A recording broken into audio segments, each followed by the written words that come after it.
Walking through Curacao, the first thing that grabs you is the color. Houses in every shade, green, pink, yellow, and blue, lined up like a Rubik's Cube. And in the spaces in between, you stumble upon murals rising from the walls, larger than life.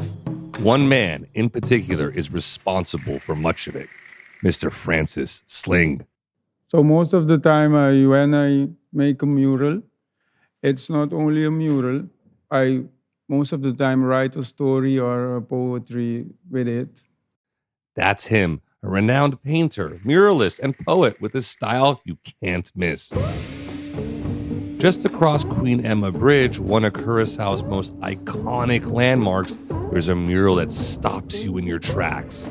A woman in red, black goddess, stands tall, her hair blooming with red flowers, birds soaring above, and all around her, blossoms in full bloom. You can't help but wonder about this black goddess. Who is she? What does she want? The name of that mural is Josa. When I asked Francis about her, he said he wanted to start our interview with a poem about Josa, the red goddess, the Queen Emma Bridge.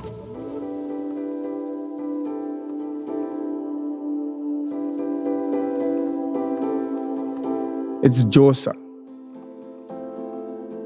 And if you don't speak the language, it may be impossible to understand this.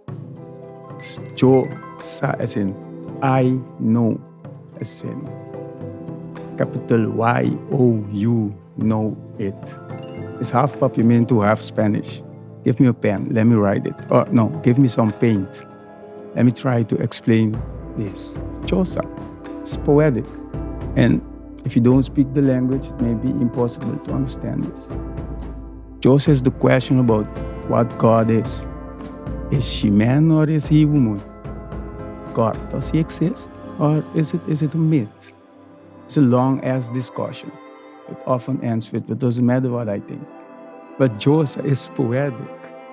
And if you don't speak the language, it may be impossible to understand this. Because it does matter what I think. Because I and I is us, is we, living together in what we think this is. I and I, us and we living together in what we made of this, whatever this is. Josa. This is poetic. And if you don't speak the language, it may be impossible to understand this. As he spoke, it became clear he wasn't just talking in Papiamento, Spanish, or English.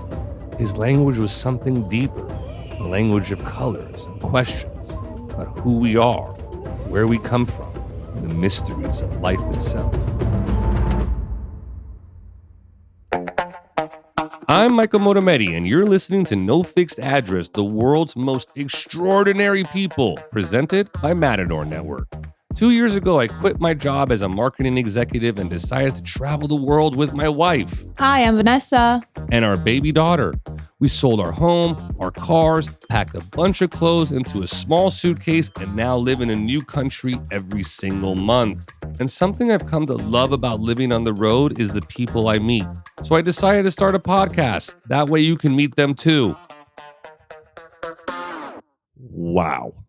Francis Sling has to be the most interesting person I have met in a very, very long time. I don't know if you've ever had that experience where you meet someone where they feel very familiar but very unfamiliar, almost like an alien from a different planet that you can have a conversation with that lasts for hours. And when you walk away, you feel inspired. That is Francis Sling in a nutshell. I mean, he is a living, breathing icon in Curacao. Anytime you bring up his name, people are like, oh, Mr. Francis Sling. Yes, I know Francis Sling. And just like a lot of people in Curacao, he did live in Amsterdam and studied in Amsterdam for a while. And I think it was just too closed-minded for him. And so when he came back, he kind of just became an artist and exploded in his own right. And I wish there was more people like Francis Sling so that it was, normal in everyday life when you'd walk by a savant of sorts, an eccentric of sorts, and you say, oh, there's another Francis Sling walking by. But it seems like they're very, very rare, these beautiful minds. And the way that they see the world is also very, very rare. Instead of being trapped in this kind of never-ending cycle of figuring out how to make enough money to pay for your bills or to make more money to pay for your better car and your better house. And Francis Sling comes in like a breath of fresh air into your life and just reminds you about how insignificant we all are and significant we all are at the same exact time. And that is the basis of what we kind of converse about over the next hour. And I'm not sure you're aware, but this is the last episode of our first season. And I couldn't think of a better person than to end it with Francis Sling. But no frets, not to worry. Season 2 is coming out soon. And that is because of all of you out there for the support that you showed us on this first season. I can't wait to come back season 2. We got some big news about what we're going to be doing and who our guests are. It would mean the world to me if you could subscribe to our podcast wherever you listen to them and follow us on social media for updates. That's at Michael Motometti, at No Fixed Address Podcast, and at Matador Network on all social networks. Just so you know, this episode is sponsored by Guide Geek. If you're booking a trip, check out Guide Geek, a new way to plan travel. It's an AI chatbot built on OpenAI, but what's cool is that it's actually curated by human travel experts at Matador Network, the world's largest independent travel publisher. I've been using it for a while now, mostly on WhatsApp, but you can use it on Instagram Messenger too. I often ask for advice on what neighborhoods to stay in when I'm booking accommodations, or you can get a little deeper and ask how Anthony Bourdain would enjoy a specific city. It's amazing. Head to guidegeek.com to try Guide Geek for free and start planning your next trip. That's GUIDEGEEK.com to start planning your next trip with your newest AI travel assistant.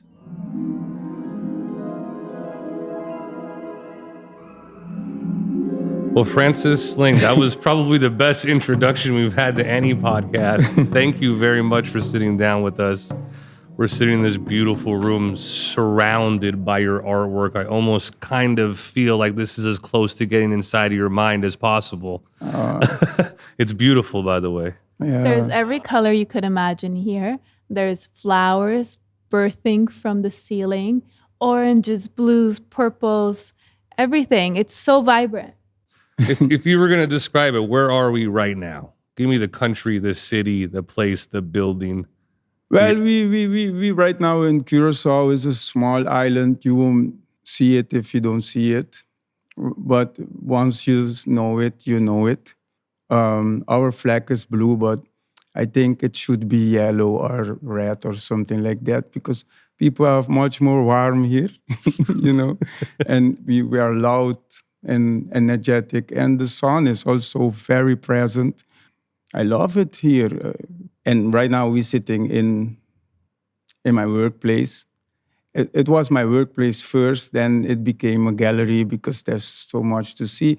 And then it's a touristic attraction. But to me is much more significant than those names we give things. You know, you come inside and I hope it trigger something you don't know the name of it, you know? That's exactly what happened to me, to be honest. I walked in, I was like, whoa. Yeah. You know, my head kind of went back and I felt comfortable and uncomfortable at the same time. Yeah. It's an interesting, you know, because like we were sitting here and he's like, the whole place is waterproof. He takes his glass, he pours water down. Yeah. I'm sitting on a chair that was probably fabric at some point. Yeah, but has it was so fabric much some paint on it. Yeah. It's turned into its own fabric. Yeah, precisely. Like, I can imagine that my teacher at school wouldn't allow this guy to be in the classroom. Most of the time, you need to be a number or you need to behave like everyone. I'm doing what I'm doing with the hope that when people like me see it, they get the license to be. Yeah. You know, like sometimes I know a lot of people look at like artists who choose to be themselves. Identity. Yeah, and then you see it, and then you think, yeah, Kanye, fuck, then I can do it also, something like that, Yeah, and I think it's important because there are so many kids who, and adults, by the way, Yeah. who don't own who they are out of fear of what people are going to think of them. Yeah, And when you walk into a space like this and get to meet a gentleman like Francis Sling, you know he doesn't give a fuck yeah, about what people think. He is who he is. He probably cares about his loved ones. Yeah. He probably cares about doing the right thing and being a good person. But that doesn't mean that he can't wear yellow socks, sit on a red chair, and have his shirt halfway open Yeah. with awesome glasses. You know what I'm trying that's to say? it. I can go with these pants to your wedding, I just put another thing here and another thing there, and then I rock it, and then I get more attention than the And the guy in the three-piece. And the groom. yeah. But you did bring up something interesting about kids being a number. I think I saw this interview with Kanye West one time, and he was saying, like, why are all those schools so boring? Why are they just cement man. walls? They resemble jails. They resemble insane jails. asylums, Like, why aren't they outside with the air, the fresh air, the water, the whatever it may be, Let the child be a child. Now, I think it's a good thing to teach someone to wait for its turn. But you need to teach someone also to win. To win your turn. What do you mean by that? What do you mean by that, to win your turn? Because, like, for example, I lived like 20 years in Holland. The culture in Holland, like, for example, if the guy who sells ice cream comes in the truck, and then the window of the truck is here. In Holland, everyone's going to stand nicely, wait in a for their line? turn. Yeah. Okay. But first time I saw that, coming from where I come, I couldn't understand how people behave like that, Because in my normal, Rush. everyone goes around the window, and the one who gets his turn first is the one who are first, Survival of the fittest. Yeah. And I think Holland is a big land and it's very organized. When your turn is your turn, then it's your turn. When the train comes, that's the time. Then It's easier here. Yeah, and for some people, it's very easy to live in something that's ardent like that. But I ask myself, how are you going to survive if the internet goes out? Yeah, what is going to happen with you, Well, we If talk there's about that all the suddenly time disorder. because we travel full time. We live a very unorthodox life. We have a kid. People thought we were absolutely crazy. You're going to travel with interesting, a man. child? They're like, this child needs to have structure, needs to be in the white picket fence, the house, needs to go to the school. I'm like, this child is 0 years old, 2 years old. Well, she was 1 month. 1 month old when she started. Interesting, man. And let me tell you something. This kid, our kid, when we bring her around other So you guys kids- together? Yeah. I know. Much Yeah. better. She comes with us everywhere. Fuck. Yeah. She's at the house right now. Not by herself, with somebody.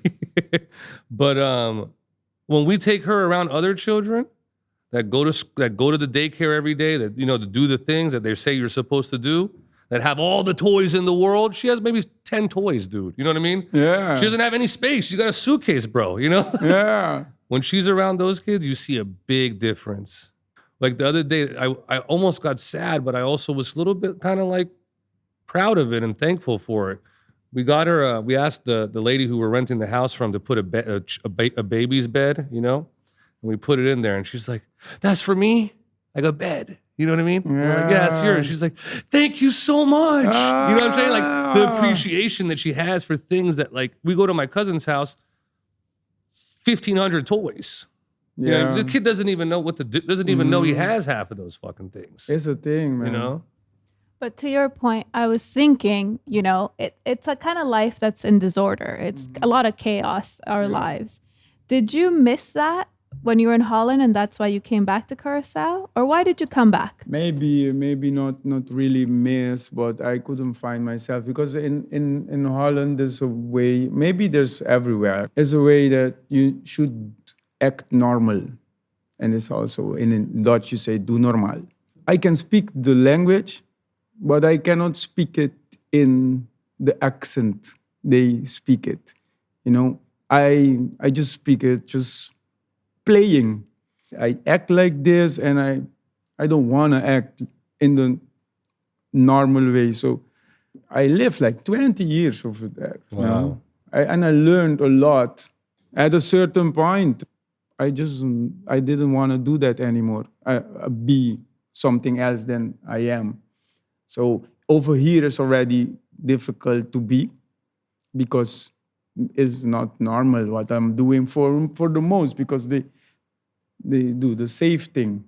But over there, I need to prove myself 2 times before people take me seriously. To be in a place like that was not my place anymore. Well, I mean, art is a very scary profession for a lot. You know, you got to take a lot of risk, not only from at least this is my perspective. I want to hear yours. For me, it's scary because you have to put yourself out there. You have to be free and proud and vulnerable, I guess, in a way, to like put yourself on these murals or on these paintings. But also from a life perspective, it's risky. I mean, people don't become artists to get rich. No, not really. And I wonder, like, as a kid, was it always your passion to become an artist? I think I was always an artist, but the thing that you become an artist as a profession, that's something, because when I talk with my business-minded friends, they talk about how many hours you put in this table so you can know how much you sell it. But this table wasn't meant to be a table anyway. It's a door, So it's I an use actual it- door yeah. from a closet in this building. Okay, go on. So I use it a couple of times to paint on it and stuff, and then it became a piece. And then I can sell it, but I cannot tell you how much hours I put in it. I'm just being this, putting my finger in my mouth and in the air and know where is north and go north. I love that. I because love I that don't so know. much. The first thing that I realized or I noticed when I came to Curacao was just color buildings, one of the most beautiful skies I've ever seen, obviously the most beautiful ocean. How does the landscape and the building and the infrastructure of Curacao influence your artwork? Because it's also very vibrant and colorful. Yeah. You should just go and see like the guys under the tree who's playing dominoes or something like that. It's like a theatrical performance, man. It's like they're loud. Yeah. That's how they are. You should pay attention the women nails. It's like the cherry, but you put 5 cherries, or It's on steroids. Yeah, like do more. It's the more. It's the thing that you paint your house a color that it pops up, and then you feel good. It's my wife is the same way. Like when we design our houses, when she's putting like the design together, I'm like, no fucking way. There's no way we're gonna do this. It's not gonna work. So much color, And then we do it, and I'm like, this is awesome. It's working, yeah. And if it was me, it would have been fucking white. You know what I mean? To choose shape, color, it takes guts, and that's why we stay also with our character also in a safe white place. On the house subject, anytime you talk to someone like over 50, 60 years old, it's like, don't get a bright color. You're going to get sick of it. Mm-hmm. Who cares? It's not. Even if I do, Yeah, you change you can it. paint Who it cares? again. Yeah. Nothing is permanent. Yeah. It's the risk thing. Yeah. It's the risk thing. And I think life, is very metaphoric. For the most people who ask me if I give painting lessons, I say, I don't give painting lessons, but I can give you the best lesson in 1 second, because the best lesson is the better you can see, the better you can paint. And then if you can learn to see better, then you can paint better because living is also illustration. You're building yourself. You're making something of yourself. And to go back to the point that to choose is like sketching, because before you make a masterpiece, you need to be free to sketch. If you're not free to sketch, how are you going to have a masterpiece? It's a metaphor that you can learn from. Like, if I want to make something great, let me play. Let me do what I feel. Let me paint it red and feel how it goes. And I can paint it back, but don't play it safe, because how are we going to reach the masterpiece anyway now? How are you going to know what is right? Yeah. Or perfect is a bad word. I hate that word. But what is the outcome supposed to be without playing first? Yeah. Or trying it. But what do you mean by seeing? How do you define seeing better? Yeah, that's a thing I can spend my whole time doing, because if you're going to paint something realistically, then you need to see it very good, because what makes this white other than this white? You need to learn to see to make a realistic painting. But when you can make a realistic painting, then you need to learn to see again, what I'm seeing anyway? So metaphorically, like figuratively and literally, you have to see. Yeah, you need to learn to see, because at the end, a painter who's gonna hit it is not because you painted most realistic, is asking you what is it that you see in everything, because otherwise you can make a photo, man. Yeah, because we want to see what you see. Yeah. That's why we love what you create, or any artist creates. So what role does storytelling, you said that in the beginning of the conversation, maybe we can go back to it a little bit, that, when you paint a mural or a piece of something of substance, or a larger piece for the city, that you want there to be some storytelling, some poems. I mean, talk to me a little bit more about that. It's not just what's on the wall. There's more, right? Yeah, because most of the time, what I want to share, like 2 years ago, I called myself God's flower agent, because I thought that's a good way to describe what I'm doing. I bring flowers symbolically to people, and hopefully like there's a message in it for you, special for you. I don't think it's for everyone. I saw people cry, and I often heard testimonies of things that my art does for people, especially when I make art in commission or such. Sometimes I make things for couples or for people, and then I just do the interview and I make something a bit tailor-made for you. And I only use the information you gave me. Sometimes I hear something also in what kind of bag you have, what type of clothes you choose, and how you relate with each other. And then I'm going to make something. And the thing I make is touching sometimes for the people who it's made for, It's like I feel like a superhero making what I make. And then my friend who gave me the business advices doesn't understand sometimes why I choose to go for a mission, because it doesn't make sense. Why are you going to do that? It's not business. But then I think, okay, I'm not only living for the business part, I'm living for the mission. Is it the happiness, though? No. Does it make you happy? Is that the mission? What is it? What's the mission? What's the goal of the mission? The goal of the mission is just bring the message. And whatever that message may be. Every message is different, so just because happiness is not something. Happiness, I don't know. Sometimes you rather be not happy and do what you need to do, and then to go look for happy, and then you have happy, and then what?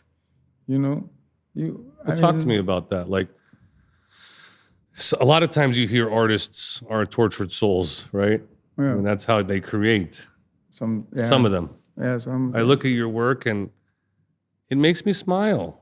Mm-hmm. That doesn't necessarily mean that it makes you smile, though, right? Talk to me about happiness. Yeah, because most of the work I made them in a period that I was more, the example of half empty, half full. Yeah. I think like 90% of what you see, I make them with the mentality of half empty. Really? Yeah, for real. And because it's so half empty in my mind, then I make things to make it nice, To fill the cup. Yeah, Holy shit. Yeah, it's Wow. That just exploded my it's brain, at man. the edge of depression. But then So you were making up, I don't want to get into it too much, but unless you want to, of course, but I just want to hear what you're saying. You're on the edge of depression. You're a half empty guy during this period. And so you're trying to make up for that by bringing color, by bringing and then smiles. can you imagine that I can say that out loud and be proud of it? Well, I think it's resilience, right? Yeah. This idea of pushing through. Pushing through. Right? And I see that with my child every day, a new sentence, a new word, a new skill, right? Sometimes she says things that we've never said. She catches it at a waiter or a server or a right. baby. And I'm like, I've never said those I words hope to her. I hope everyone can have that element and don't lose it. Because being like that, then your ears are open. Yeah. You're able to try. I mean, if you ask that same child to draw something for you, he will draw it. But if you ask an adult, he will say, no, I can't. And it's interesting, though. I probably fall into that category of no, I can't. But when she asks me, I draw. And so that brings the child in me out, And I think that, honestly, man, I'm having a little bit of a reaction here, a good reaction. I'm kind of processing, and I appreciate our conversation a lot. Because I think that might be the cycle of life. Maybe that's why there are children, to keep reminding us to chill out, dude. Yeah. Be absorbing, be resilient, try new things. It doesn't matter, I never played this sport, go play that sport. I never painted a canvas, go paint a canvas. I never rapped, I never sang, go sing. Who cares, bro? Especially if it comes to you in a way that asking you to do it. Such things you need to try because it's asking you to try it. But the only reason you don't do it is because you're okay where you are. Or you're scared. Yeah. No, you said, Yeah. I'm okay. I'm okay where I'm at, where I am. Yeah, I'm good. Okay, talk to me about, I was at a restaurant and we were talking about, I was like, hey, we're about to have a conversation with Francis Sling. And they're like, oh yeah, awesome. What an artist.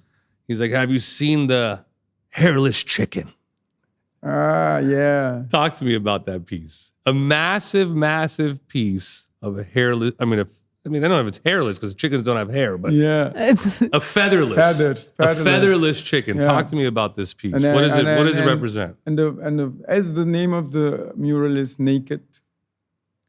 And I make the chicken is hanging his feathers on a line outside, like hanging your clothes.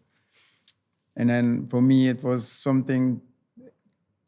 Most of the time, I make flowers and things people like, But sometimes I just make that one just to shake the point a little. But let people ask, what's the point? If you look at it and you think, what's the meaning of being naked, and why should something be naked? And I think this is just an invitation. For me, it was just an invitation for everyone to get naked in a symbolic way, because naked, in a sense of going much more near to yourself, the nearest you can, put every makeup, everything that shield and try to, and then go to the origin of yourself, and that's Strip it all. Yeah, that's the only way the painting can be whole. I love that. Is it true that people are messaging you on WhatsApp telling you their body insecurities and all of these so things? for that same, I make the mural, but I make also with the mural, I make like an art performance. So I stayed in the same building. I make the whole building red, and then Red? Okay. Inside, and then I asked all my Instagram followers to send me one picture of a part of your body that you're very proud of or not so proud of, and why. And in these 3 days, I'm staying in this place, and I paint as much as possible of those, and I write some of the stories, and people can come and see after that, you know? Whoa. So yeah, there was a thing. That's awesome, dude. Yeah. That's cool. That's gone now. It's over. Yeah, it was cool. It was a cool thing. I like the idea that what art can move people, even those who didn't send in a picture. They thought about They it. thought of, what shall I do? No, Yeah. I'm not going to do that. And they ask why, you know? And then, you know, I love what the art brings, you know? That's awesome. I came across something you said, and I'm going to read your own words back to you. But I really liked it, and I want to ask you a question. You said, when you see driftwood and you don't know where it came from, you can't understand why it's that type of wood. It's a different type of wood because in the past it was in the water. It's the sanding by the ocean, that's why it's driftwood today. And if you want to understand who I am, you must look at where I come from. Mm-hmm. So what does where you come from say about you? I don't know the correct answer, because everyone knows that people in Curacao comes from slavery. Our ancestors comes from slavery. But if you ask me if I want to change that, that's a difficult question, because I am what I am because I came from those slaves. And, you know, I wouldn't want to be the white guy in the story, you know? So I don't know if I want to take away also what happened. That makes me what I am.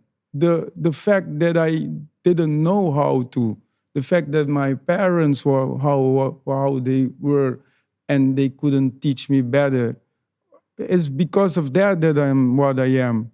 You know, it's because of the last girlfriend, like we are what we are today because of what happened, you know, and you can make it yourself what way you choose to do it. Like, go ahead and tell every Dutch people that they were the slave owners and they need to pay more and they need to do more, and it doesn't end, you know?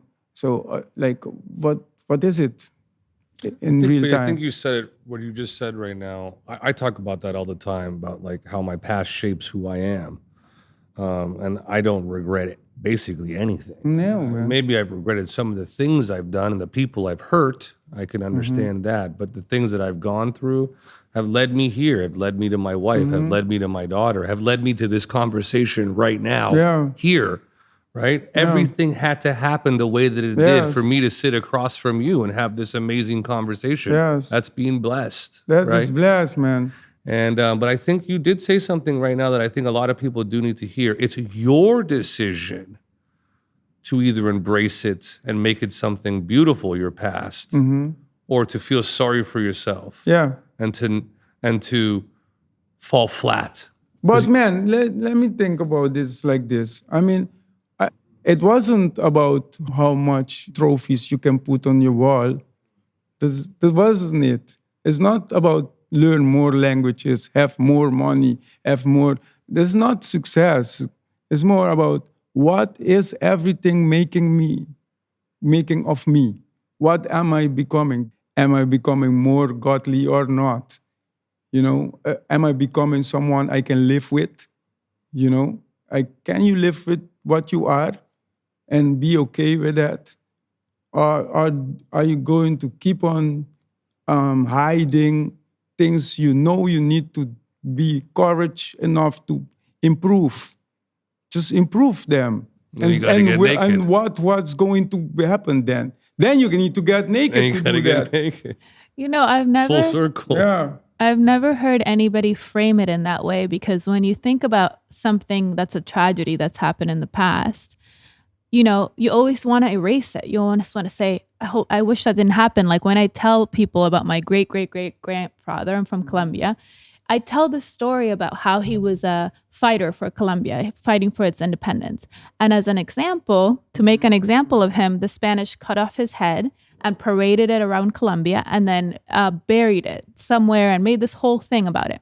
And when I tell people that, they have such a reaction and they say, I'm so sorry. Yeah. I'm so sorry that happened. And then you just made me think about whether that's made our family who we are. It's impacted me even so many years later. And I think about whether that's something I want to take away. And I don't know the answer, just like you. I don't know that I do. Most of the time you don't want to You take know? it away. You know why? Because if you take, I don't want to take it away. I can tell you things that happened to me that's very tragic. And if you ask me, would I be with that person? Yes. I don't want him to die, but I'm okay with the idea that it happened like that, since I'm not able to explain what we are in. If you understand what we are in, then you can demand things. But if you don't know what we are in for real, then why are you saying take the suffering away? I mean, I don't understand the thing that's happening right now with so much people dying. I don't understand the thing of it. Even yesterday, I was asking people, what do I need to do with this information? Because it's something it says something about us as humans, you know? Like, and then... But what do you do with that information? I don't think know, about that all man. the time. I don't know, A lot man. of time, we were talking about it earlier today, like people, because I have a following, small as it may be or large as it may be to people, they say that I should be vocal about these atrocities that are happening all over the world, right? I don't know what's going on over there. Yeah, I don't have know it. information.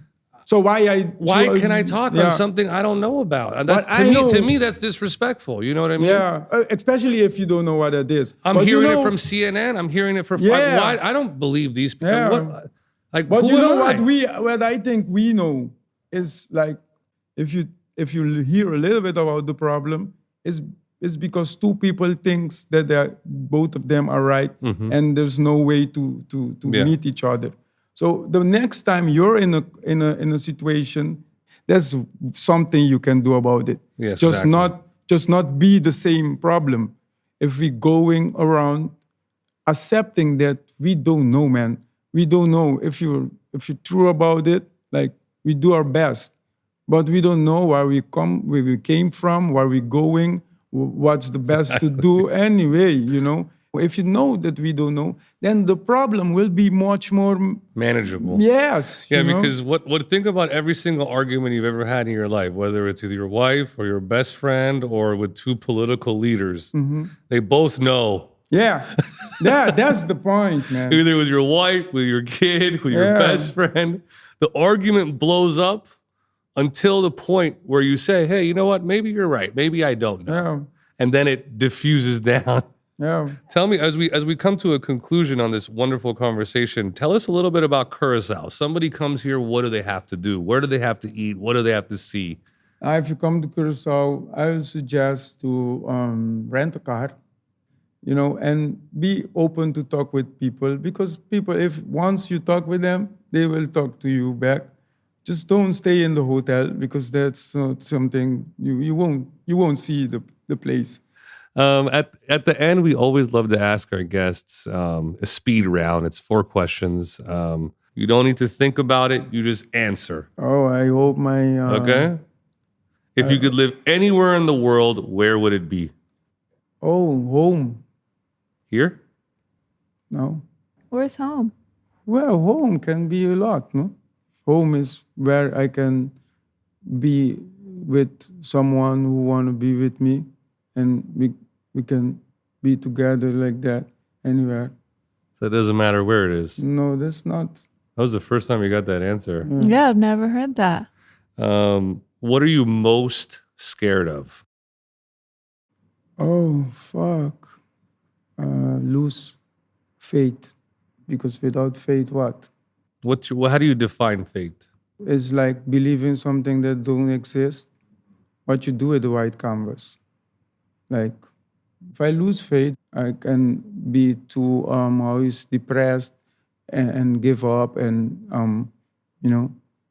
But if you have faith, you walk again There's something bigger. towards something bigger that you don't even saw. So yet. that's your most scared of. You Yeah, lose faith in something bigger than yourself. Wow. What is your biggest regret? Oh, my biggest regret. I don't think about that question ever. Wow.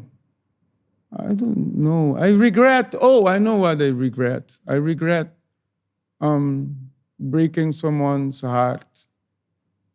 I do understand why I did it, but I don't like to do that. Francis, where can we find you? Like, what's a good Instagram handle? Yeah, right now I have an Instagram. You can find me on Francis Sling. And then We'll add that to the Yeah, description and stuff like absolutely. yeah. Francis, thank you so much, man. I really appreciate it, Thanks brother. to you. Thank you for Thank welcoming us you. here. Me, And to having bring us me here. in more people's phone and homes and yeah. Absolutely. Thank you, brother. Thank you.